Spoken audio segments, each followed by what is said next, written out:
سن لیں، ابن اسحاق اس کو روایت کرتے ہیں اور دیگر کتب میں آتی ہے کہ جب آقا علیہ السلام غزوہ خیبر کے لیے گئے، غزوہ خیبر کے لیے، تو وہاں ایک بڑی ایمان افروز چیز ہے، یہ آپ بیان کیا کریں اپنی نعت کے ساتھ۔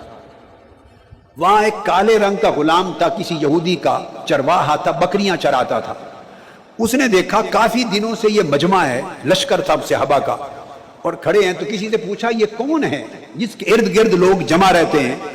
کسی نے بتایا کہ یہ اللہ کے رسول ہیں، یہ کہتے ہیں میں اللہ کا رسول ہوں۔ اس کو اتنا پتا تھا کہ اللہ، چونکہ یہودی کا وہ کام کرنے والا تھا، کوئی آسمان میں ہوتا ہے اللہ۔ اس نے کہا وہی اللہ جو آسمانوں میں ہے، یہ کہتا میں اس کا رسول ہوں۔ اس نے کہا یہ کہتے ہیں میں اس کا رسول ہوں۔ وہ آیا کہ میں جا کے دیکھوں تو صحیح۔ اس نے آقا علیہ السلام کے پاس آ کے پوچھا آپ کون ہیں؟ آقا نے فرمایا میں اللہ کا رسول ہوں۔ اس نے پوچھا الذی فی السماء، الذی فی السماء، فقال انت رسول اللہ، کیا آپ اللہ کے رسول ہیں؟ قال نعم، آقا نے فرمایا ہاں میں اللہ کا رسول ہوں۔ اس نے پوچھا الذی فی السماء، وہ اللہ جو آسمان میں ہے؟ فرمایا ہاں اسی اللہ کا رسول ہوں۔ قال نعم، تو اس سے پوچھا میں آپ کو مان لوں؟ آپ نے فرمایا میرا کلمہ پڑھ لو۔ اس نے کہا پڑھاؤ۔ آپ نے کلمہ پڑھا دیا۔ جب کلمہ پڑھا دیا، وہ مڑ کے اس نے کنکریاں اٹھائیں، تو بکریوں کا ریوڑ تھا، ان کی طرف کنکریاں ماری اور بکریوں سے کہا، خیبر کی زبان میں، عربی خیبری زبان میں کہا، بکریوں خود بخود اپنے اپنے گھروں کو چلی جاؤ، اب میں کبھی تمہارے پاس نہیں آؤں گا، اب میں کسی کا ہو گیا ہوں، اب میں کسی کا ہو گیا ہوں۔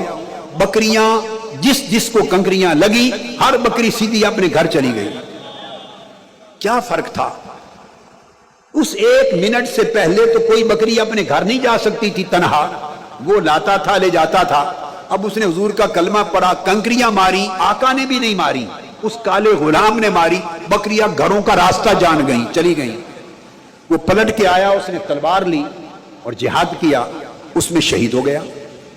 ابھی اس نے نہ غسل کیا ہے، نہ غسل کیا، اس نے غسل کے فرائض ہی نہیں سیکھے، نماز ہی نہیں سیکھی، اس کو پتہ ہی نہیں ابھی تک نماز کیا ہوتی ہے، کتنی نمازیں ہیں، پڑھنی ہے کیا، اس نے اتنا ہی سیکھا جو میں نے کل معاملہ آپ کو بتا دیا۔ تو وہ شہید ہو گیا۔ اب اس کے جو لوگ تھے ارد گرد کے، دیکھا دیر ہو گئی نہیں آیا، وہ آئے، انہوں نے شناخت کی تو دیکھا کہ یہ تو لاشوں میں اس کی لاش پڑی ہے، ان کو سمجھ آ گئی کہ یہ تو مارا گیا۔ اب اس کو مرنے سے پہلے وہ پہنچ گئے تھے، آخری سانس تھے اس کے۔ انہوں نے پوچھا تم اپنی قوم کی طرف سے لڑتے ہوئے مر رہے ہو یا اس رسول کی محبت میں ان کی طرف سے لڑے ہو؟ اس نے اشارہ کیا اس رسول کی طرف سے لڑا ہو۔ اتنی بات کہہ کے اس کی روح پرواز کر گئے۔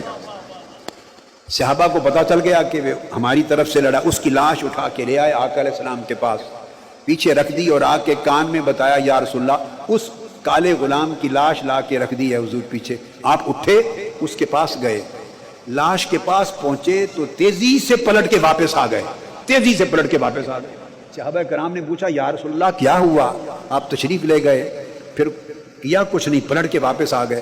فرمایا میں گیا تھا اس کے پاس، لیکن پہنچا تو الحور العین سے 2 حوریں اس کی بیویاں اس کے پاس بیٹھی۔